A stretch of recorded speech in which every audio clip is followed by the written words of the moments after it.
The day they start making perfect people, that's the day we'll start finding perfect parents. Hi, this is Colin Flaherty. I'm the author of Don't Make the Black Kids Angry.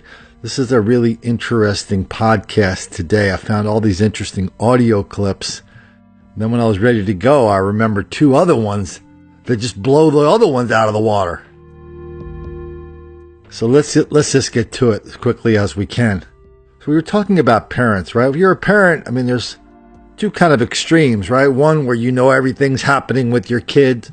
You know you know their teachers, you know the school books, you know the principal, you know this, you know that.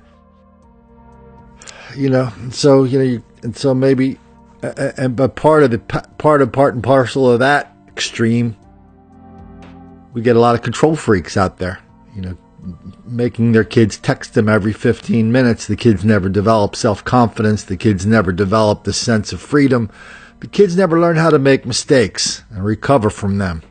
Okay, on the other end, we got the feral parents, the feral kids. It's all, I'm not going to make any decisions for my Johnny or my Janie because they're a human being and they're going to learn up to do whatever they like. Yeah, that's pretty much a prescription for mediocrity.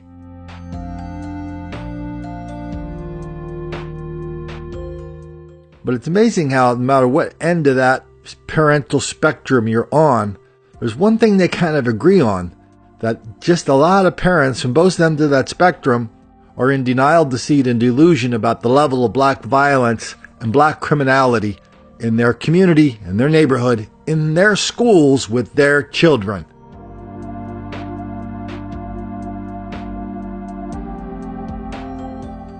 Why don't we take a couple of minutes to listen to this clip from the Howard Stern show.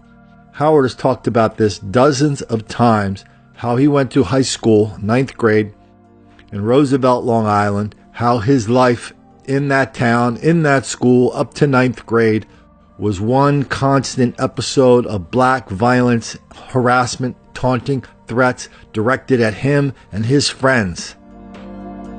And though he laughs about it today, for every one person that gets out and laughs about it, there's 99 people that didn't really escape that situation with a sense of humor. Let's give Howard a listen to. A beautiful spring night has turned particularly ugly in one Long Island town. Violence erupted at the Roosevelt Youth Center, followed by a rampage along the town's main street, Nassau Road. An estimated 200 black youths attacked fellow white students and caused significant damage to local property. One person was shot, 2 others were stabbed, and 3 businesses were destroyed in the violence. New York Newsday, 1968. You want to hear about my old high school? Oh, I was hearing about it on the news yesterday. Yeah, this is where I grew up. My mother really had a real knack for picking community. Well, it wasn't this bad, was it? Yeah. It was bad, though. But I lived in an all-black community, and she had to stay there to the end to prove something.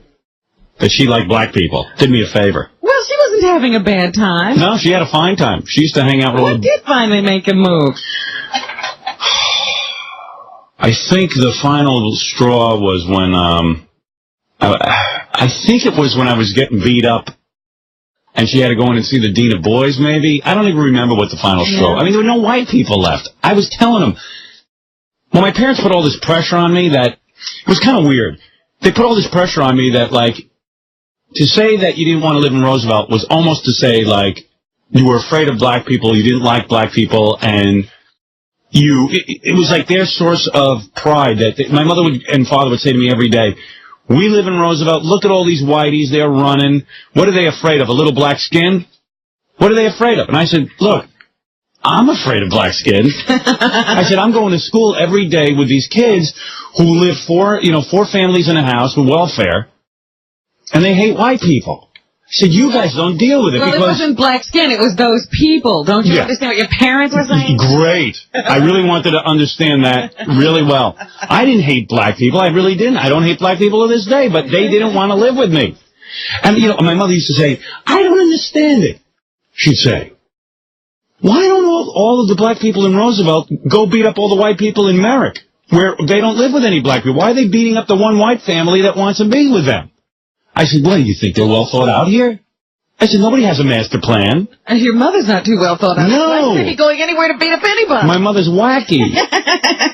She said, they're going to beat up somebody, beat up the white people who are leaving. Right. Beat up the people. Why would you want to beat up the one imbecile who wants to live with you? Tarzan.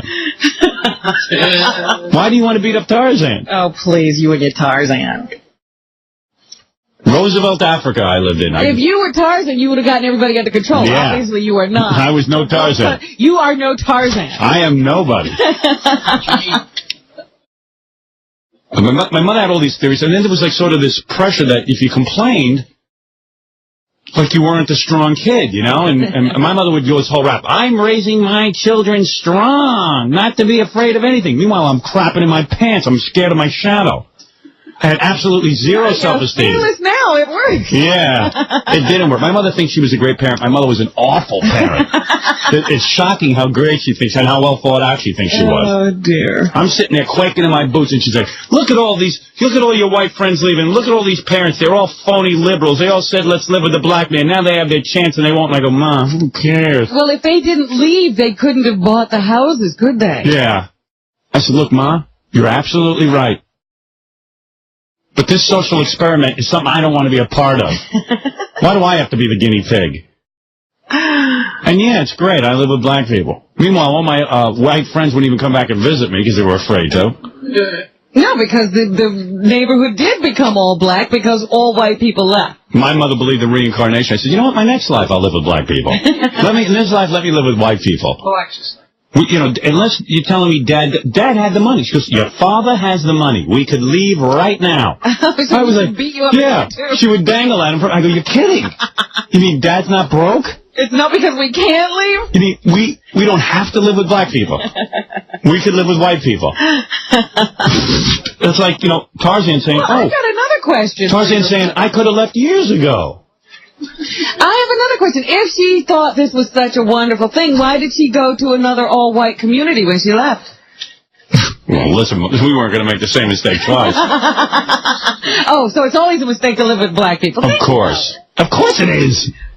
Of course. What am I? Why do you sit here every day? Aren't you afraid? You told me you weren't black. Oh, yeah. No, it is fine to be with black people as long as they don't beat you up. I was in a community where I was getting beaten every day. Find a community where they don't beat you up. Yeah, I'll go find that. When you find it, I notice where you're living. I don't see too many black people.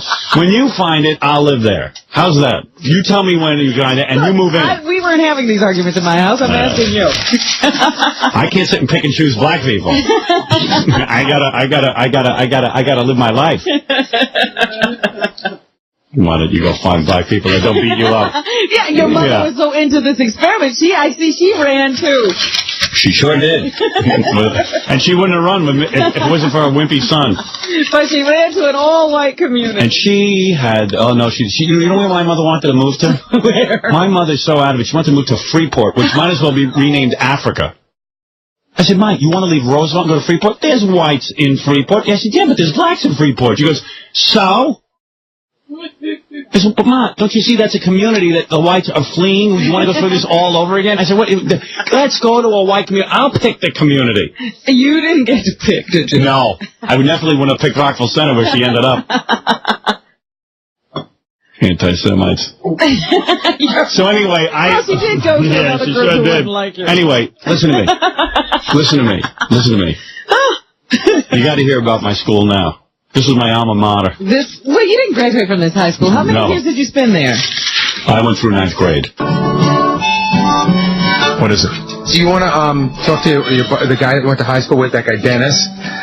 Who is Dennis? Dennis Accavelli was the one white guy I told you who left. Okay. He graduated. How you doing? Yeah, his parents were real poor. You left him there.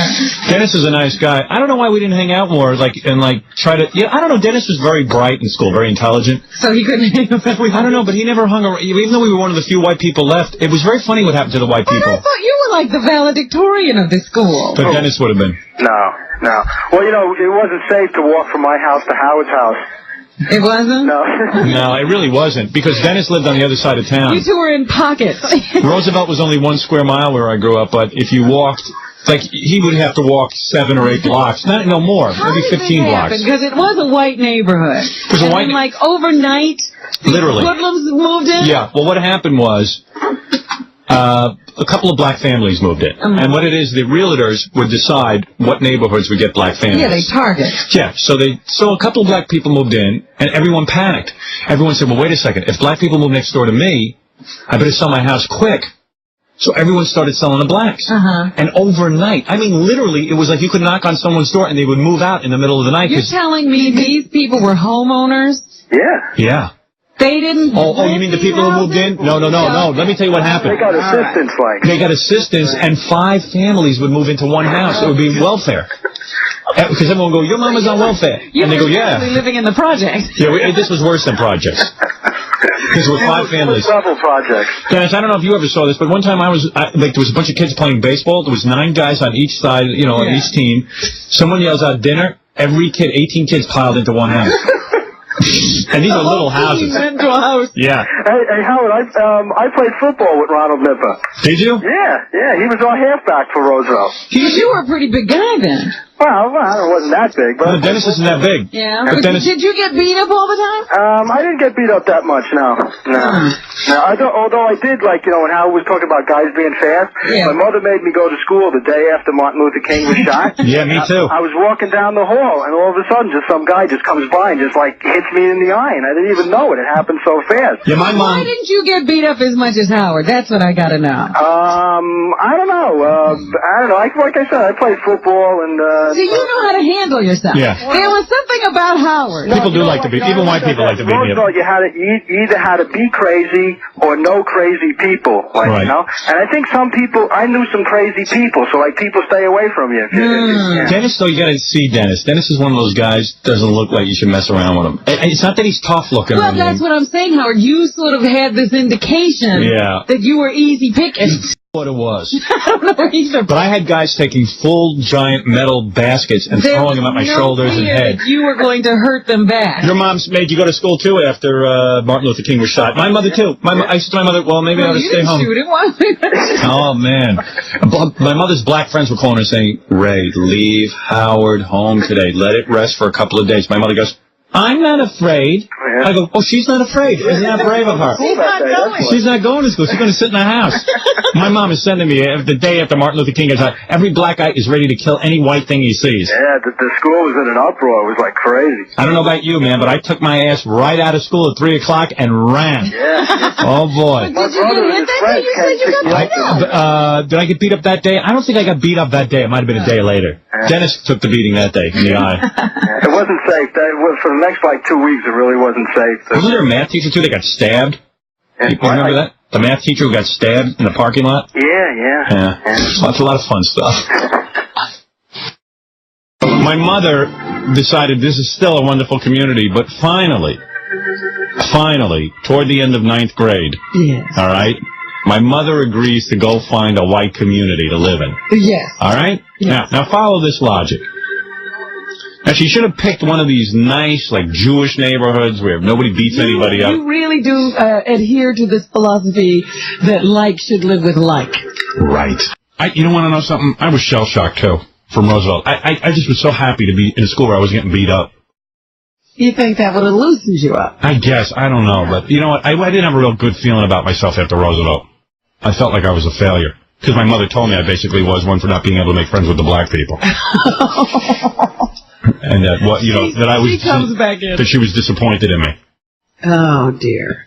Right about the same time, maybe a few years later, Henry Rollins had the same experience in his school in Washington, D.C. Now, if you don't know who Henry Rollins is, the only way I know him is I kind of know him just as a figure in pop culture. He's known as some kind of punk rock pioneer. I think his name of his group was, what was it called? The Black Ants? I couldn't tell you what song he's ever produced or made, but if I saw him on TV, I'd say, oh yeah, there's that Henry Rollins dude. He has tattoos and bald head. So Henry Rollins does segments for National Geographic from time to time. And he did one that we posted on my YouTube channel, but which got yanked down really, really, really quickly. So we're going to do a small segment of that here, where Henry Rollins talks about what it was like for him to grow up in Southeast Washington, D.C. His parents divorced. Father took off. Mother lives there. Mother sent him to a black school where every day, he was harassed, taunted, threatened, and beat until urine ran down his legs until he pissed his pants. This story has a weird ending. Let's listen to Henry Rollins. Henry's school days compounded his sense of alienation. I remember at one point I was surrounded by kids right here, and my back's against the wall, and they're all putting their fists in my face to see if they could make me freak out or cry or urinate my pants, which I did. And the stripe of urine goes down your leg, and everyone laughs, and then the chant would start. Fight, beat again a white, beat him, because the white can't fight. That's right. Okay, so that's Henry Rollins. Flash forward to Venice, California, maybe 10, 12, 13 years later. Henry's in his mid-20s. Henry's walking down the streets of Venice Beach, California, which is very, very, which is kind of like a very short car ride from Watts and the black neighborhoods of Los Angeles. A couple of fellas come up, kill the guy Henry's walking with. It was a robbery. Boom, killed him. But if you want to find one figure in popular culture who is reliably down with the cause, who knows every damn excuse for black violence and criminality you can imagine, who knows every way of calling a white person a racist, who looks at this enormous level of black dysfunction and says, hey, that's not normal, that's not right, I don't think we should have to live that way. Henry will be first in line to condemn you, and he does it often in newspaper columns out in California. We don't really do the history here that much. We don't do history because I like just to stay what's happening now, because I find history is usually a deflection. But I just wanted to give people a perspective on what it looks like for have somebody survive that, come out and look us in the eye and say, oh yeah, I was a victim of some really, really nasty black violence in high school. It wasn't nice. And what did they do? What did Howard do? What did Henry do to deserve that? What does any kid do to deserve that?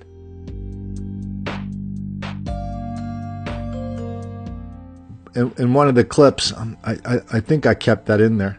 In one of the clips, Howard talks about when he was in school in 9th grade, they were reading Itsy Bitsy Spider. I mean, that's like a nursery school level book. And Howard was the only one in the school who could read it.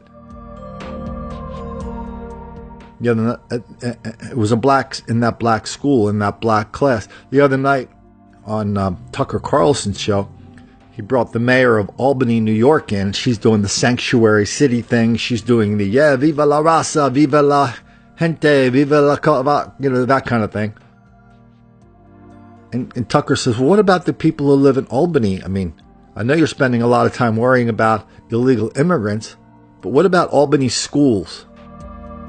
There are schools in Albany high schools in Albany, where nobody can read or write. Nobody in high school can read or write above a 3rd grade level. 3rd grade level means when you get the test, you fill in the answers almost at random, and you're going to end up on a 3rd grade level. Nobody can read or write in these high schools. In Baltimore, same situation. 16 high schools. Nobody can read or write or do math above a 3rd grade level. Nobody. 16. You think Baltimore and Albany are the only places in this country where that happens? Come on. So we have the tsunami of incompetence, the tsunami of failure, the tsunami of desperation in black schools all over the country. And if a white kid happens to wander into these schools for any reason, they regret it then, they regret it for the rest of their lives. We've done earlier when I was doing more podcasts, when this is about we've kind of been restarted these about a month ago, where I'm doing them every day. the podcasts I had, they're still up. There's a couple podcasts of kids talking about, white kids talking about what it's like to go to a black high school. The constant nightmare, the constant threat of violence, the constant violence. I mean, forget any pretense of learning. Forget all that. Doesn't exist. Clueless parents who, like Howard's parents, who think they shove them off into the school and maybe they will learn something, how to deal with adversity. That's child abuse. But now we've raised child abuse to an art form. We've normalized child abuse. I'm thinking about this little press release, little announcement a Chicago cop just sent to me yesterday. It comes from the Chicago Teachers Union. Headline: Black Lives Matter at School Week. Learn more. And I posted this in a video yesterday. But why don't we read a little bit of it? This is from the Chicago Teachers Union.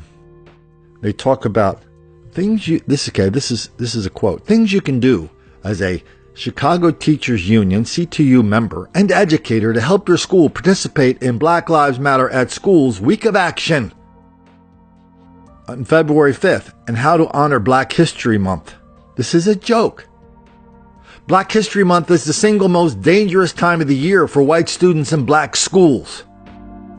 We're having Black History Month in places where nobody reads, writes, or gives a damn about history. All they do in this is they kind of just give you their broad strokes, and the narrative is black people are relentless victims of relentless white racism all the time, everywhere. That explains everything, and yet it's been that way for 400, 4,000, 4 million years. Do you suppose you could remember that little paragraph I gave you until Black History Month next year? That's all you need to know. That white people suck and black people are victims. Capiche? So anyway, in Chicago, they're trying to dress it up a little bit. So if you're a teacher, you can attend a CTU Black Caucus event leading up to the month and week. We're having a screening and panel discussion on the documentary film 70 Acres on Friday. That's about some projects in Chicago. Then we're going to have a forum on education reform and the demise of the black educator.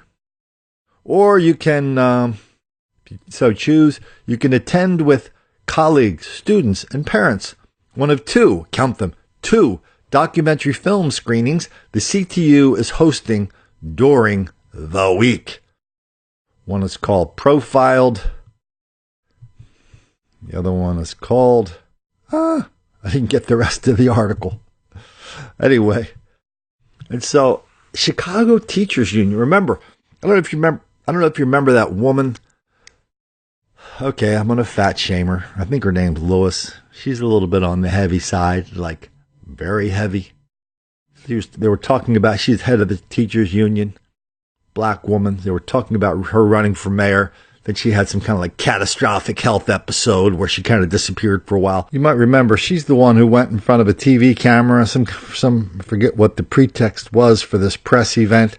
She's the one who looked into the camera and told the white people of Chicago that we do not need black people running the schools in Chicago, do not need the advice of white people because we were running the schools now. More specifically, as head of the teachers union, she was running the schools. That's the Chicago Teachers Union. Down with the cause. Where do you suppose people that run for office in this country get money to run for office now? Where do the Democrats get money? They get it from, when you say it's not really accurate to say unions, right? It's the public employee unions. It's not the guy carrying a lunchbox wearing a tool belt around going to replace some circuit boards down at the local power plant. That's a union guy. Or a carpenter, or a concrete worker.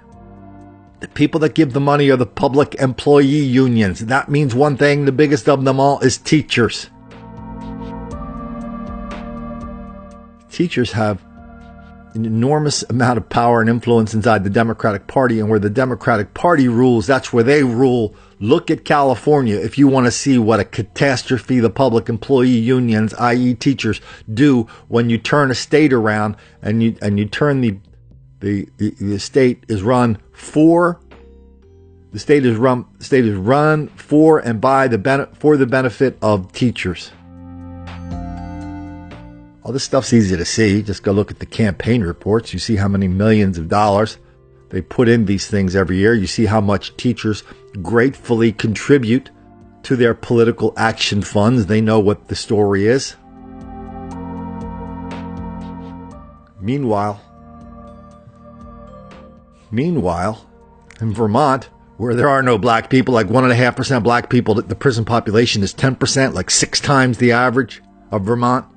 There's a high school I think it's in Vermont capital. They're going to be raising the Black Lives Matter flag over their high school for the entire month in Vermont. And they're going to be doing a lot of this stuff too. It's like, oh yes, children, today open your school books to chapter 61. We're going to be talking about how black people are relentless victims of relentless white racism all the time, everywhere. That explains everything. And why all of your parents and grandparents moved up to Vermont because they wanted to get away from the black people in New York.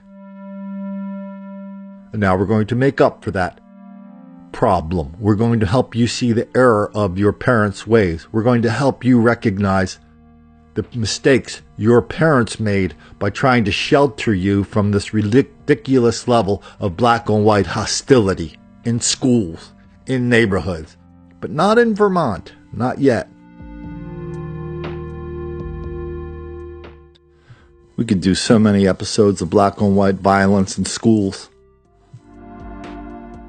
We're just going to do it. Why don't we just run through a couple here?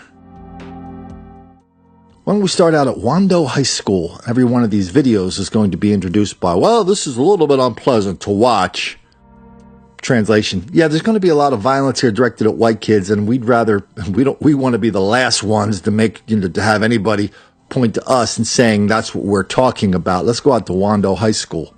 Wando High School student is out on bond tonight after a fight in a high school bathroom last week. Tough to see. News 2's Mason McLeod joins us now with more on this fight. A student who was in the bathroom at the time of the fight captured video of the incident, and that was sent to us by a concerned parent.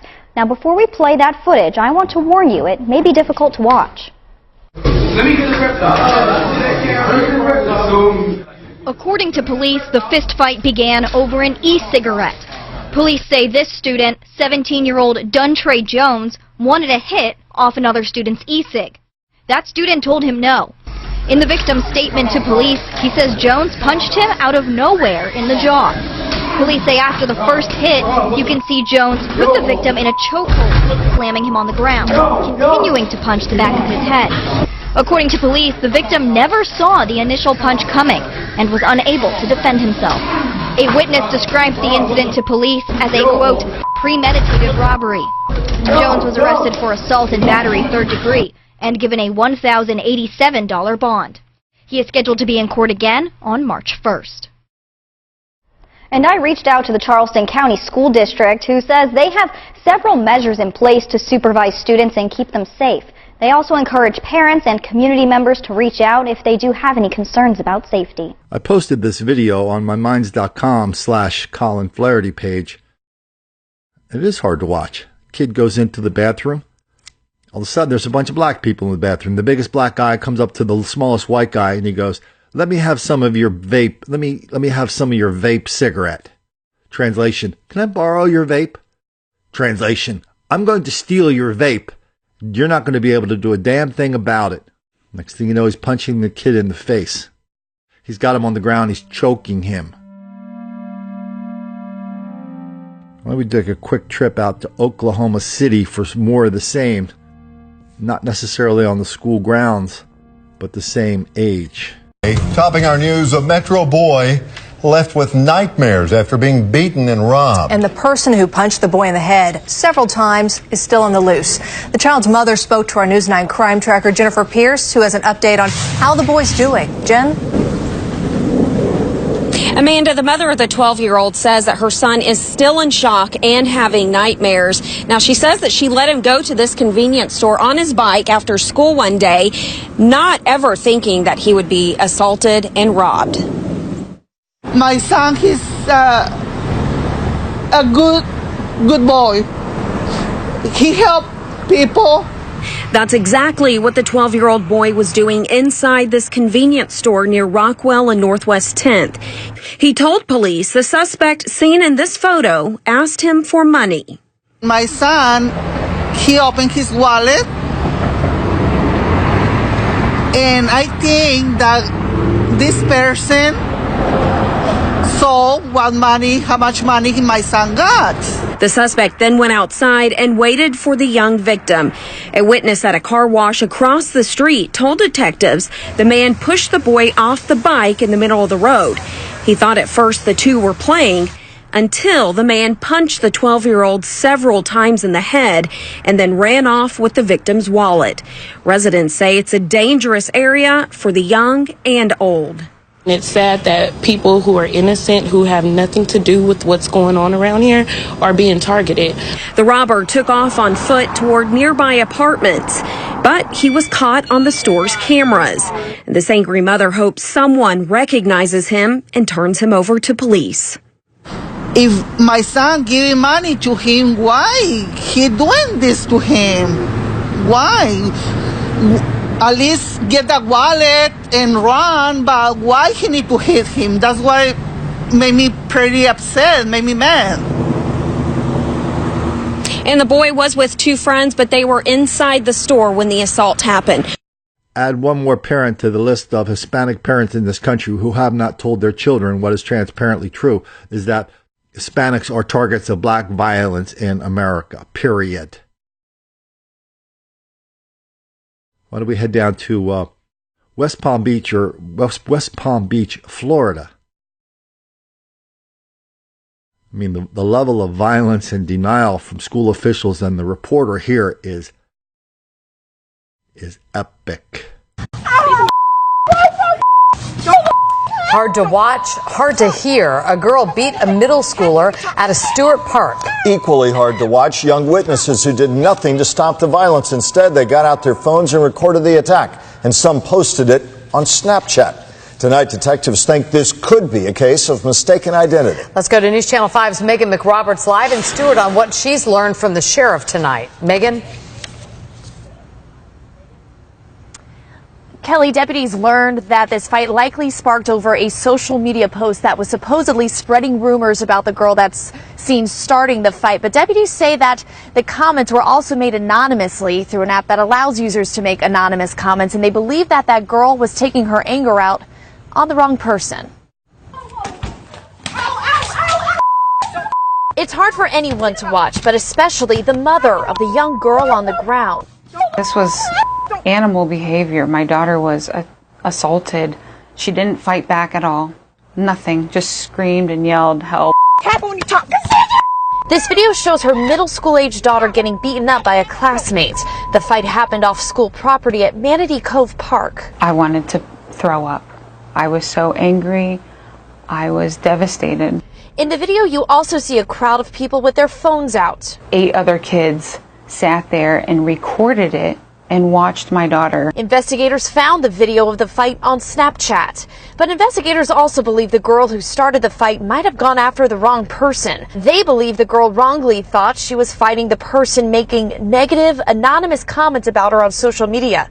But the victim has only been at their school for a week. And she's scared to go back to school, and a school is supposed to be a safe zone for a kid. I didn't say that.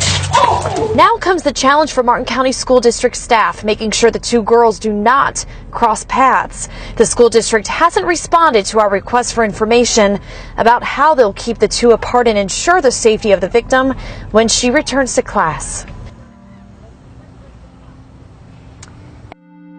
Is facing misdemeanor charges, but deputies say had she caused more serious injuries such as broken bones, she could have been charged with a felony. Again, this is just the nastiest video you can imagine. A bunch of blacks. See, if you listen to the thing we just heard, They're telling you one story, but the video's telling us another. What happened was there's a white girl, a new kid in school, red hair, white girl, just standing there. All of a sudden, there's a whole bunch of black people around her. Sounds like there was only one, right? No, there was like 9. They're all videotaping this. This girl didn't know what kind of world she was living in. She found out when that girl came up to her, made up some pretext and said, "Oh, why are you saying those things about me online?"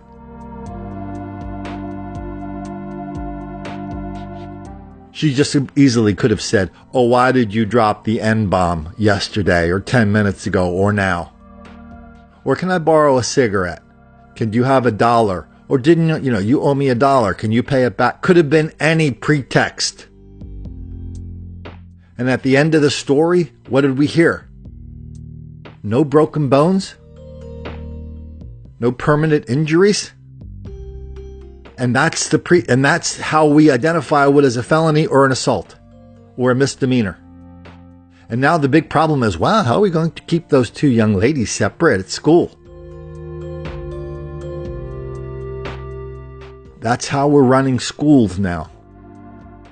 We condone this ridiculous level of black on white violence all because of something we see in the newspapers every day. God, there's been dozens of reports. They're all the same report. I don't know why they keep hiring people to do separate reports. Dozens of reports all over the country, all these little school districts.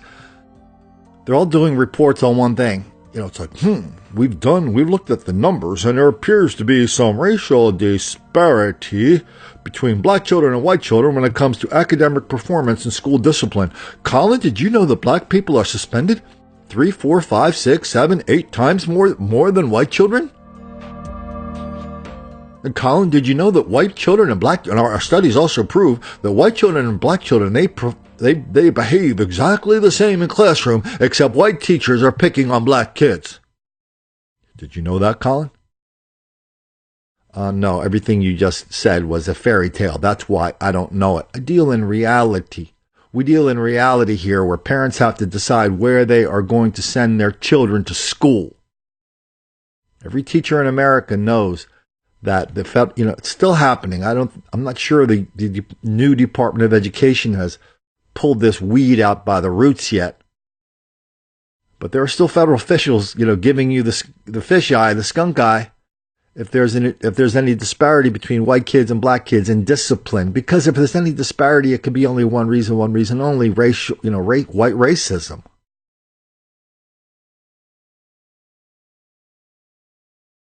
And so now all you have to do is go, Colin, white people do it too. You know that. Okay, fine. I know that's what you say. Can't you just show me? My black on white violence in school is one of our biggest files, one of our biggest topics. Written tons about it. Hundreds and hundreds and hundreds, thousands of examples.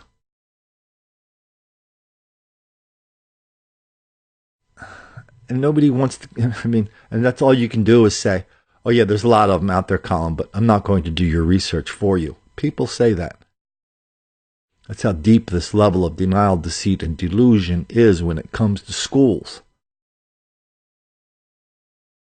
Why don't we go out to La Mesa, California? I've spent a lot of time in La Mesa. It's a suburb of San Diego, East San Diego. I kind of left San Diego about 10 years ago, so maybe things have changed since I lived pretty close to La Mesa for a period of time. But why don't we listen to this video about, I find it useful just to get the most out of the video. I'll tell you exactly what's happening at the beginning so we can learn, so we can kind of filter what the reporter says. There's a black student, a very large black woman, who was suspended for carrying pepper spray in her purse during school. The school, I don't know, what do they call school guards these days? I don't even know. They have some, crazy name for him. He sees her and he says, "You got to go." And she tries to get away. She tries to say, "No, I'm not leaving campus. I'm here to party with my friends. You can't kick me out. I'm black. You're white. We know what's up. We know if you try to kick me off, I'm going to raise up a big stink." And he goes, "Hey, I got to remove you from the campus." She breaks away twice. He grabs her and he puts her on the ground.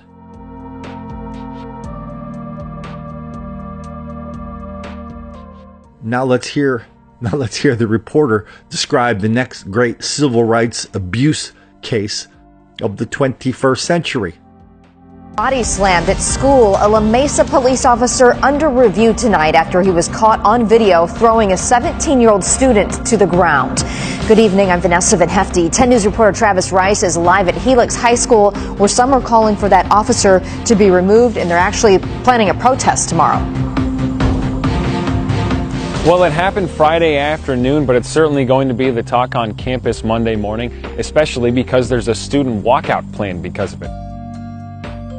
It's the takedown sparking the latest conversation on excessive force. Cell phone video shows a Helix High School student being tossed to the ground by a school resource officer. We've blurred the parts of the video where the student's underwear becomes exposed. Yeah, she's handcuffed. Air Meek Blake found out about last Friday's incident from her sister, who goes to Helix. When I saw the video, I was angry because it could have easily been my sister.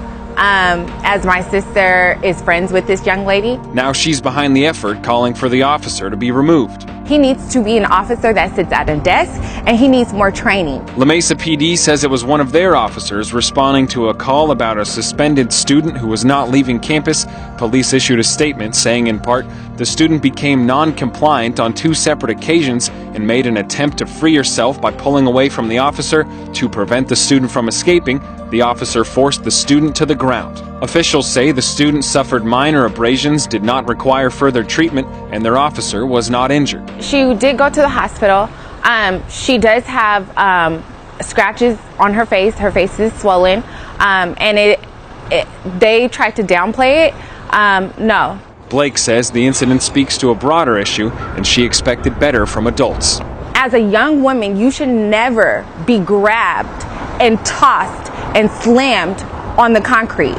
And as you can see in the video, there's other men standing around. Her undergarments are showing. That is embarrassing. That is traumatic. And there's no excuse for that. The students, along with adult community organizers, are calling on the La Mesa Police Department to adopt special de-escalation training. It's already reassigned the officer seen in the video slamming a handcuffed student to the ground twice. Neither the student nor the officer have been identified. Police say the officer used force because the student tried to free herself. Protester April Laster says regardless, it was excessive. So you mean to tell me that an adult male police officer could not restrict a teenage child, because let's keep it real, she's a child, without letting it get to that level of intense violence? Police say the girl suffered minor abrasions. They said she refused to leave campus after a teacher found pepper spray in her bag and sent her home.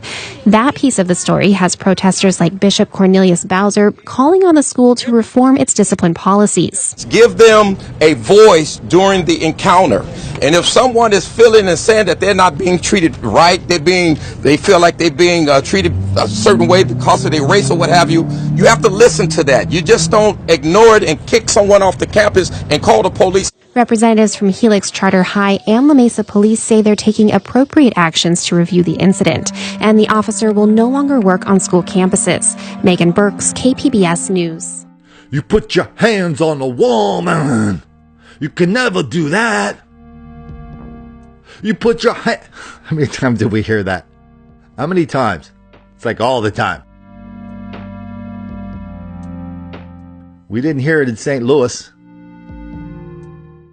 where there's some nasty business going on the Metro Link. They call it the Metro Link in St. Louis, the trolley, the light rail, what a subway, whatever you want to call it. You have an enormous problem with black violence on these trains, on these subways. Whenever somebody pulls out a video of robbery and assault or worse, shootings, always somebody come to the Metro comes and says, oh, you know what? That's isolated. It doesn't really happen a lot here. That's what happens here. Give this a listen. Metrolink brawl tonight with this video. Concerns grow about how safe you are on Metrolink. Good evening. I'm Steve Savard. And I'm Courtney Bryant. News 4's Eric Cox is live downtown after pressing Metrolink and law enforcement for answers. Yeah, good evening to you, Courtney. Good evening, Steve. When it comes to safety, Metro officials say there are several options that riders can take in case of an emergency, like pressing this red button when on the platform or pushing the intercom button when actually aboard a train. But now, with this new viral video, more security questions are raising. New concerns over rider safety after a wild altercation aboard a Metrolink train is caught on camera. This cell phone footage of several women fighting recorded yesterday not far from the Forest Park platform. The punches flying for minutes before the brawl was broken up. You know, sometimes I'm uncomfortable, but I never feel unsafe. Yeah. Andrew Smith is a student at St. Louis University and a regular Metrolink rider. Maybe I'm naive. Maybe like I want to feel safe. I want to believe in the Metro. I want to believe that we can have public transit. Patty Beck with Bi-State Development, the company that manages Metrolink, sent News 4 this statement. She says, quote, serious incidents on the system do not occur very often and are incredibly low when put in context with the number of people we safely transport each year. This month, St. Louis City, County, and St. Clair County leaders requested a comprehensive analysis of security along Metrolink's light rail system. Oh, man, they need more security guards on the train, not just on the platform, but on the train, too. Juanita Stewart has been relying on Metrolink for nearly 20 years now. She says unsafe situations like this aren't as uncommon as area leaders might think. They need to get on the train themselves and ride it for about a couple of weeks and see the same thing that I see. And maybe that will help them put more security on the train. Police wouldn't comment on if any of the women involved in yesterday's fight were actually arrested or if officers even knew about it. There's also no word yet on if any security changes will be made as a result of the incident. Now, as for the security assessment, I'm told that proposals were actually put on place today. The option to enter proposals by consultants was actually put in place today. So now they're going to be moving forward with that. And their hope is to have a certain consultant selected by March, and then they'll have this assessment underway in spring. Live downtown this evening, Eric Cox, News 4. In addition to law enforcement, Metrolink employs 50 full-time public safety officers. They are all armed with guns and have at least 10 years prior police experience. Metro also contracts 120 private security officers. Many of them are armed as well. However, some riders tell us those numbers still aren't enough. Why don't we head down to a Baltimore high school where just a couple days ago, a large group of black people were videotaped standing around another person of an unidentified race, kicking the crap out of him. The guy was on the ground. Yeah, they were taking turns, kicking him all at once. Then they would take turns, boom, boom, boom. But then that was like, reporters were going, well, that's like nothing. Then on the side of the picture, you see a guy come in with a rifle, like a full on, I don't know, AK-47, M15, whatever we're calling big rifles that look modern and automatic these days. The story picks up from there. Spreading on social media video of a person holding a rifle during a fight outside Perry Hall High School. Police are searching for the teenager seen possibly packing heat. WJZ is live in Baltimore County. Kimberly Eaton on the unanswered questions that have parents concerned. Kimberly. And Vic, more questions than answers this afternoon as police work to ID the teenager carrying what appears to be a gun on school property. They're also trying to verify if that weapon was real. On him. Oh, this is bad. Teenagers come to blows outside Perry Hall High School late Thursday morning. But it's what's on the perimeter of this viral video that's sending shockwaves through the school community. Yo, here's a Draco. You hear the students filming this video refer to a Draco, a type of automatic gun. Look closely. What they're talking about appears to be in the hand of a teenager on the left side of the screen. Oh, mercy me, that's an automatic weapon. Friday morning, WJZ crews spoke to parents dropping their kids off for class for the first time since the shocking images spread on Facebook. Parents like Tony Gonzalez, whose son is a junior at Perry Hall High. That scared me. I'm almost ready to go in there and get my son out of school. The principal sent out a robocall addressing the incident, and county police staged extra officers at the school while they investigate what led up to this. That is a concern, is the possibility that this could have been a lot more violent incident than it was. The fact that somebody walks up to this fight and has a weapon in their hand. We're going to try to determine if this weapon was real or not. Dangerous deja vu. 5 years ago, a student opened fire inside the cafeteria, wounding another teen while others hid or ran for their lives. Councilman David Marks now wants zero tolerance when it comes to tracking down those caught on camera in the latest incident. I want him prosecuted to the fullest extent of the law, and I certainly do not want him back at this school this year. A judge has ordered the release of a Perry Hall High School student who had what appeared to be a rifle on the campus of the high school during a fight last week. Police arrested 18-year-old Darren Bennett Jr. after he was seen in a cell phone video carrying this. It looked like an assault rifle in the parking lot of Perry Hall High School last week as there was a fight involving 5 people, 5 against 1, taking place. The weapon actually an airsoft rifle, kind of a pellet gun. Bennett's attorney says he has no criminal history, and he says he deserved better than to serve time with no bail for carrying what ended up being a pellet gun. Sometimes as adolescents we make bad judgments. The young man just turned 18 on, I believe, 12/29. Okay, he's taken AP courses, he's passed them, and he's gotten into multiple colleges. Matter of fact, more colleges than I had even gotten into when I was an undergrad. He's also a captain on Perry Hall High School's football team. Bennett was released on pretrial supervision by telephone. He will have a 10 o'clock curfew as well. I love the way the reporter was, not the reporter, the lawyer was talking about his client, the kid who brought a weapon to school. Good Lord, what would have happened if cops showed up and they saw this kid? You know, even the weapon he had, I mean, that shot pellets, right? So that's not a casual thing, but they could have mistaken it for something a lot worse. Then all of a sudden it blows up to something really bad. And why didn't everybody know that was a football player? Why didn't everybody know he took an AP course and passed it? Why didn't everybody know he's going to college? I mean, that's it. You get a pass for all these things now. I mean, so crime is the new black entitlement. Is that what you're trying to say, Mr. Lawyer? Over in Toledo, Ohio, basically the same day. I mean, this happened within the last 24 hours. Headline: high school basketball star pleads not guilty to murder. Yeah, he's one of the best basketball players in the state of Ohio. He and a couple of fellas decided they were going to rob and kill somebody a few months ago. They just figured out who it was and arrested him. Is that a mistake that he made? Could we just chalk that off as being young and we're going to send him to college and that will all just go away? Because crime is the new black entitlement. Apparently I'm the only one in America who doesn't know that yet. But I do know this.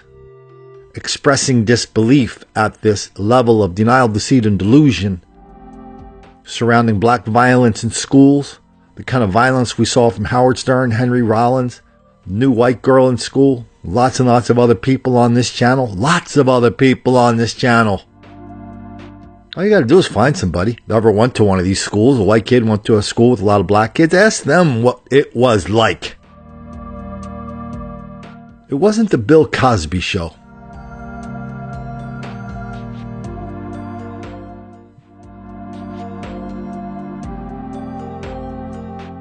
But to say that violates this new rule that crime is the new black entitlement, and that's going to make a lot of black kids angry.